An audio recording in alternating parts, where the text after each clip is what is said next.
여러분 안녕하십니까? 혹서기에도 여러분들의 삶의 건강과 재배하시는 농장의 난초들이 건강하게 잘 자라고 있는지, 또 안전하신지 평안하신지 안부를 여쭙니다.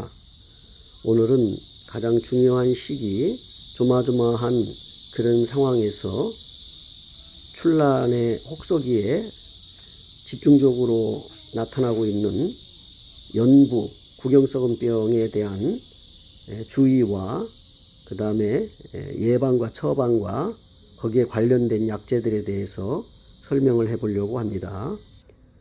연부병은 난에 있어서 가장 치명적이고 또 많이 걸리는 병입니다. 연부는 주로 고온다습한 여름에 발병하고 대부분의 경우 그 물을 준 후에 벌부, 즉 안녕하세요. 마늘같이 둥글게 생긴 줄기와 뿌리의 중간 부분을 얘기합니다. 이 벌부에 고여서 있는 물이 외기 온도가 상승하면서 이곳에 세균이 번식하고 그러므로 발병을 하게 되는데 5월에서 10월까지는 그 온도가 내려가는 늦은 밤에 20도, 25도 이하일 때 그렇게 관수를 합니다. 그리고 한여름 외기 습도가 섭씨 25도 이상일 때, 즉 80% 습도가 될 때에는 연부에 걸리기 좋은 환경이 되기 때문에 주로 관수를 오후에 온도가 내려가는 오후에 5월에서 10월까지는 관수하는 것이 모든 질병으로부터 취약한 부분으로부터 예방하는 조치라고 하겠습니다. 그리고 연부의 증상은 주로 먼저 말씀을 간단하게 드려보면은 신화의 아래쪽으로부터 시작을 해서 위쪽으로 황록색에서 갈색으로 변해 가는데 대부분 연부는 급성으로 순식간에 번지는 것이 특징이고요. 그래서 분을 털어보게 되면은 벌부가 새까맣게 변해 있고 뿌리는 별 이상이 없는 것처럼 그렇게 보이는 것이 연부의 특징입니다. 대부분 난의 병은 주로 곰팡이성 질병으로 그렇게 여겨집니다. 그 곰팡이성의 약재로는 다이세넴 있죠. 다이세넴, 그 다음에 톱신, 그리고 벤네이트와 같은 약들로 곰팡이균을 잡습니다. 그렇지만은 연부일 경우에는 곰팡이가 아니고 세균 박테리아이기 때문에 주로 마이신 계통, 여러 가지 마이신이 있는데 그 마이신 계통, 주로 이제 스트랩토마이신 그 약재를 사용을 해서 미리 예방을 하고, 그 다음에 이제 발병을 했을 경우에는 모든 촉을 분촉을 해서 특별한 조치를 취해야만이 그나마 살릴 수 있는 그런 가능성이 조금이라도 있다고 할 것입니다. 그러므로 연부병에 대한 좀 더 깊이 있게 살펴보겠습니다. 방금 말씀드린 이제 곰팡이는 그 다이세넴, 톱신, 벤네이트로 그렇게 잡고요. 그 다음에 이제 그 연부에 관련해서는 주로 세균 박테리아이기 때문에 마이신 계통을 쓰셔야 이제 처리가 가능하고, 그리고 4월에서 5월로 넘어가는 시기에 집중적으로 이제 6월달, 7월달, 8월달에 나타나는 연부를 미리 예방하는 약으로서는 제가 추천하는 것이 베노밀입니다. 미리 알아두시고 설명을 들어두시기 바랍니다. 연부병에 대한 그 깊이 있는 학술적인 그리고 연구 결과, 또 그 임상 실험 결과 나타나는 연부병에 대해서 약간은 전문성이 있는 약이지만 들어주시면 참고가 되지 않을까 싶습니다. 연부병은 오이니아 카르토보라라는 아주 작은 그 한 개의 세포로 구성이 되어 있는 그런 세균입니다. 그래서 이 세균은 물을 따라서 전파가 되고 산소가 없어도 계속 증식할 수 있는 그런 염기성 세균으로 알려졌습니다. 그리고 뿌리나 벌부 주변의 상처, 이 상처를 통해서 다시 말하면 분촉을 한다거나 또는 이상이 있는 그런 벌부나 촉을 떼어내거나 할 때 역시 이 메스를 대기 때문에 가위나 이런 것들을 접촉을 해서 되기 때문에 균이 침입할 수 있는 환경이 조성되는 거죠. 상처를 통해서. 그래서 거기에 세균이 침입을 하고 결과적으로는 서서히 발병을 하다가 온도가 상승이 되면은 급성으로 나타나는 것입니다. 최저 6도에서 38도 사이에서 생존 가능을 하지만 최적의 생육 온도는 그 26도에서 30도 사이가 가장 빈번하게 나타난다 이렇게 보고요. 난초뿐만 아니라 식물인 채소, 과일류 또 하야류 중에서도 이 연부에 관련된 질병이 많이 발생을 한다고 보면 되겠습니다. 우리는 난초를 재배하기 때문에 난초에 관련된 예방 조치, 그 다음에 이제 처방 조치를 우리가 빠르게 실시를 해야 됩니다. 영상의 아래에도 제가 문자를 다뤄드렸습니다. 예방과 처방은 시기와 조기가 관건이다. 시기적으로 앞서 그 예방하셔야 된다는 얘기고, 문제가 발생했을 때는 빨리 조기에 처리를 해야 된다는 것입니다. 그래서 예방과 처방은 시기와 조기에 관련이 있다, 관계되어 있다, 관건이다 이런 말씀입니다. 그 연부의 증상은 이렇게 나타납니다. 식물의 세포를 분해하는 효소를 분비해 가지고 그 난의 조직을 연화시키기 때문에 병든 조직이 물컹하게 썩어버리고 악취를 풍기는 것이 연부의 특징이지요. 주로 이 연부는 어디로 나타나냐면 모촉이나 구촉보다는 신화, 새신화 주변에서 많이 발생을 합니다. 하루 이틀 사이에 그것을 이제 처리를 하지 아니하면 난분 전체로 번지게 되고 그 도관이나 물관을 통해서 급속도로 이렇게 급성으로 전파되기 때문에 우리는 발견 즉시 응급조치를 위해서 화분 전체를 죽이지 않기 위하여 분촉을 다 하게 됩니다. 그렇게 되면 주로 앞쪽에 신화 쪽에서 발병하기 때문에 제일 뒤쪽에 있는 그 모촉이나 벌부는 살릴 수 있다 하는 것입니다. 그러나 하루 이틀 늦게 발견하고 처리를 하게 되면 결국은 다 고사를 하게 됩니다. 신화가 황화현상 정도 일어나고 또 검붉게 이렇게 썩게 되는 그 증상은 주로 이제 근부를 얘기하는 거지만 그 증상이 아주 유사하게 나타나기 때문에 주로 우리는 함께 통틀어 얘기하지요. 연부와 근부 이렇게 얘기하시는데 실제로 구체적으로 살펴보게 되면은 그 근부는 황화 현상이 일어나고 그리고 검붉게 그 썩어가게 됩니다. 그것은 근부로부터 시작됐다. 그런 증상이 나타난다는 것이고, 근부의 특징은 연부와는 다르게 악취가 나지 않다는 얘기입니다. 응급조치만 잘하게 되면은 근부는 촉을 살릴 수 있는 가능성이 아주 높다 하는 것이고요. 그렇지만 연부는 6월 하순에서 9월 사이에 이제 선선한 바람이 불 시기까지도 발병률이 아주 높기 때문에 그 최적기가 8월이라고 이렇게 여겨집니다. 지금이지요. 지금 이제 8월 말, 7월 말 8월 한 달 동안 상당히 조심해야 될 그런 시기이고, 이때는 이제 매일 난시를 방문해야 돼요. 아침 저녁으로 바라보고 그 신화가 문제가 생기면 빨리 조치를 하셔야 된다는 얘기입니다. 이 증상이 주로 통풍이 잘 되지 않는 그런 곳, 또 물을 너무나 그 온도, 기온에 맞지 않게 낮에 과습을 하도록 물을 준다거나 이랬을 경우에, 즉 환경이 탁하고 통풍이 되지 않은 상태에서 높은 기온에 관수를 하게 되면 과습이 됩니다. 그때 발병이 가장 잘 된다는 취약한 환경이 또 그 재배의 그 방법이 되겠습니다.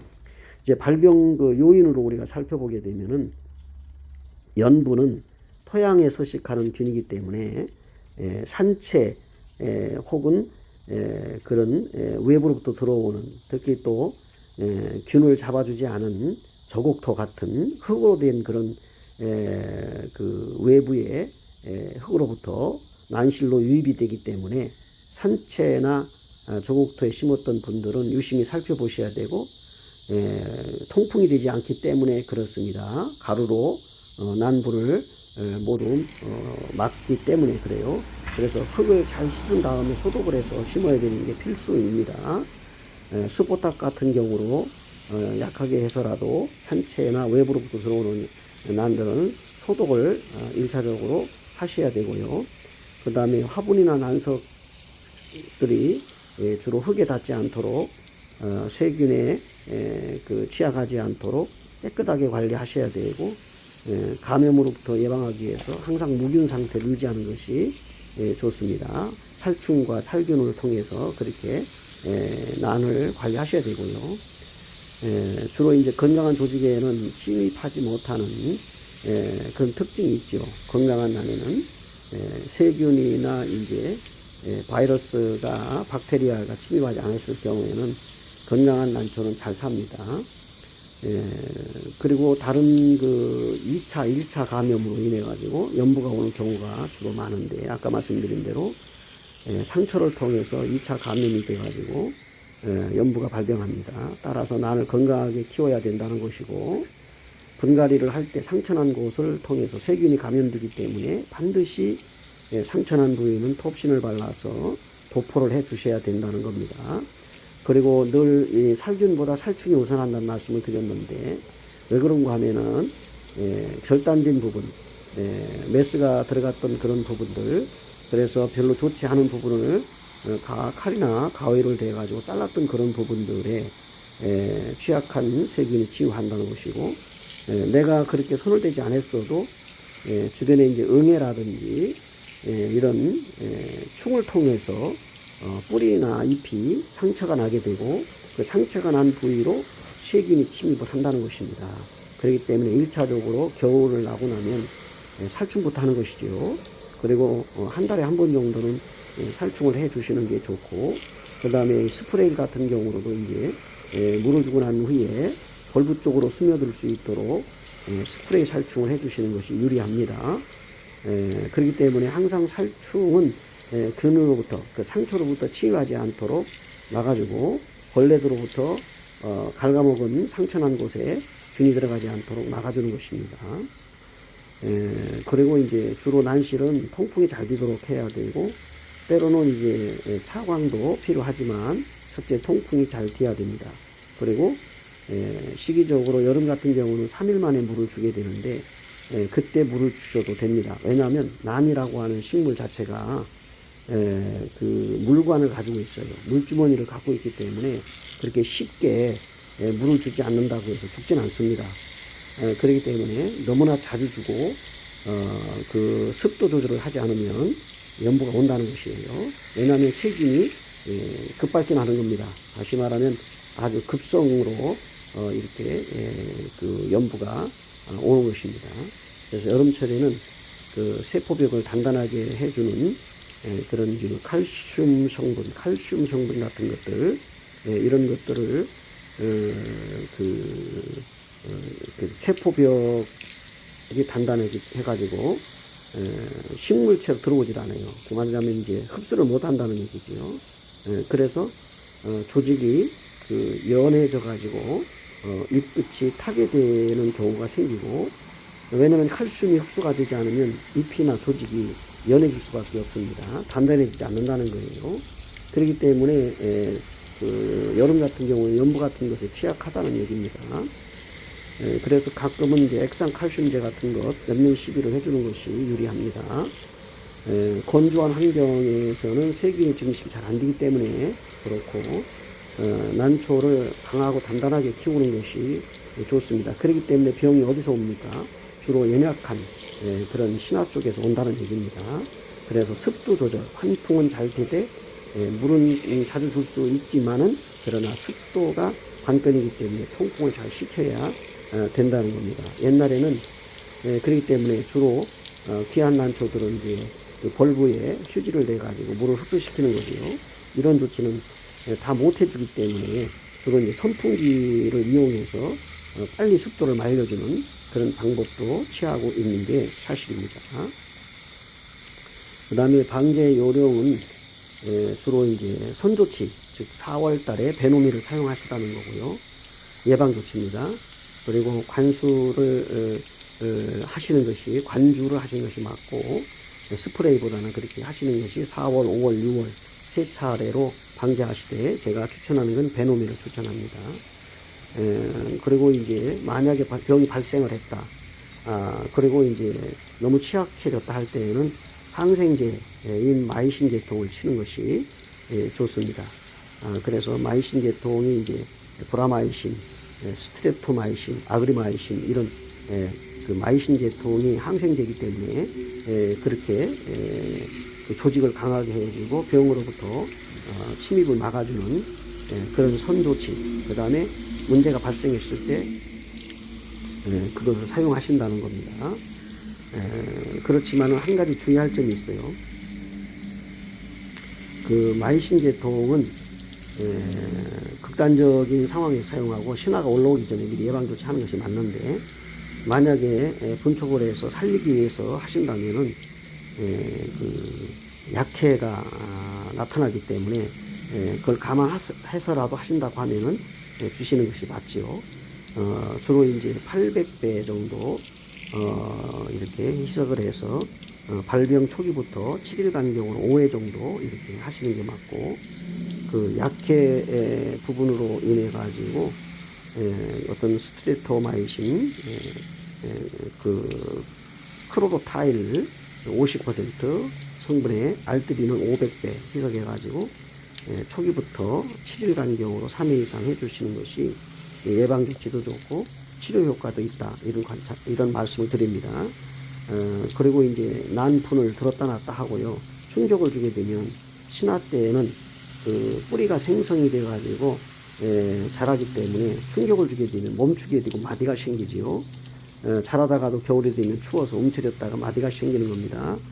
속성으로 자란 것들은 마디가 없어요. 이게 이제 인큐베이터인지 아닌지 살펴볼 수 있는 그런 관점이기도 하고 보는 관점이기도 합니다. 그래서 난 뿌리가 충격을 주지 않도록 해서 되도록이면 건드리지 말고 그 마감프케이나 질소질 때문에 녹태가 끼더라도 그대로 두고 관찰하면서 물을 주시는 게 좋습니다. 문제가 발생하면 털어야 되겠지만 그렇게 하시는 게 맞습니다. 여러분, 제가 경험상 연부에 관련해서 간단하게 설명을 드리면은 예방으로는 4월 달에 3차례 정도 베노미를 사용하시라는 거고, 문제가 발생하면 마이신 계통, 그 아그리마이신, 스트랩토마이신, 브라마이신이 마이신 계통들을 사용하셔서 처리하셔야 된다는 거고요. 이것도 예방 차원에서는 가능합니다. 그러나 실제로 이것을 병이 온 난초들을 이제 살리기 위해서, 종자와 품종을 살리기 위해서 처방을 하게 되면은 약해가 있다는 걸 감안하셔야 되고요. 그 다음에 이제 온도가 여름 온도가 주로 이제 20도 이상 30도로 막 넘어갈 때는 주로 낮에 주지 말고 저녁 낮에 4시 이후에 주시는 것이 병을 예방하는 데 유리합니다. 통풍을 잘 시키셔야 되고, 그 다음에 물을 뭐 자주 줘야 된다는 것은 나름대로의 개인적인 노하우가 있겠지만은 마를 정도의 시기에 물을 주는 게 맞다, 저는 그렇게 말씀드리고, 물을 주되 과습하지 않도록 통풍을 시키지 않으면 병이 온다는 겁니다. 통풍을 원활하게 하시기 위해서 우리는 주로 선풍기를 사용하지 않습니까? 그렇다고 해서 에어컨을 못 틀어주잖아요. 그러니까 이런 것들을 잘 이용하셔서 관리하신다면 여름나기가 수월하게 되지 않은 최선의 방법이 아닌가, 이런 말씀을 드립니다. 아무튼 올여름에도 무사하게 잘 이겨내시고 좋은 결과 있으시기를 바랍니다. 여러분 폭신으로 하시는 것 필수적으로 항상 상처에 하셔야 되는 거고, 살충을 먼저 잡으셔야만 상처가 생기지 않아서 균이 침입하지 않는다는 거 이 말씀을 드립니다. 그리고 선제 조치가 중요하고, 발병하게 되면 마이신계통을 쓰셔서 더 이상 발전하지 않도록 처리해 주셔야 된다는 겁니다. 그리고 여름에는 비료를 주지 않습니다. 조직이 연해지기 때문입니다. 그래서 비료를 주지 않고 이미 고용 비료 때문에 비료에 영향을 받고 있어요. 여러분, 이 모든 것이 난초를 살리기 위한 방법이기 때문에 건강한 난초 재배가 되시기 바랍니다.